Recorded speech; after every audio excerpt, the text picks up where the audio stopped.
All right, Manny. What's the plan today? What's the job today? Job today, we have a 2-bedroom apartment on the first floor. Plus a 1,200. For a 1,200 pound safe. I think it's bigger than that. Well, whatever it is, it's coming with us.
I know. Okay, so what's next, Manny? The loading part. Boxes Loading? and couches and all kinds of stuff. Washer and dryer.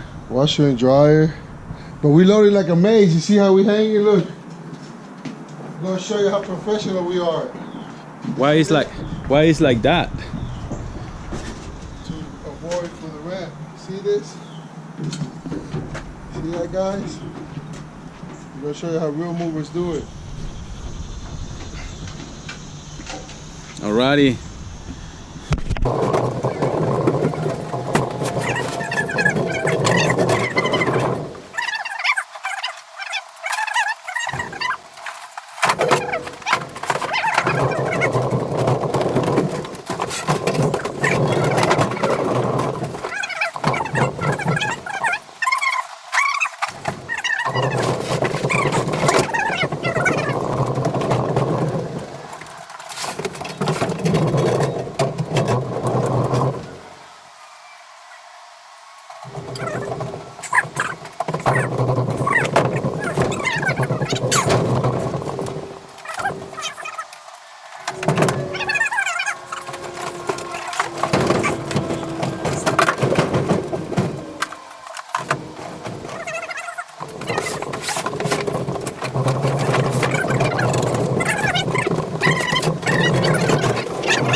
All right, this is it, duty. What's up? So what's up with this load, Manny? What's wrong with the load? What's wrong with it? Is it ready to unload? It looks like a bunch of hair to me. That's all it is. Yeah. A hairy behind load. Nothing but hairs everywhere. Yeah, so hopefully customer's gonna tip you good. Yeah. You know? I don't think so. Alrighty. Let's go to unload, but this is it for today, guys. A quick show loading 2-bedroom apartment with a 1200 gun safe. And a lot of dog hair. A lot of dog, lots of dog hair. So what should we charge extra for it, right? With some dog hair. Yeah. Sorry, duty.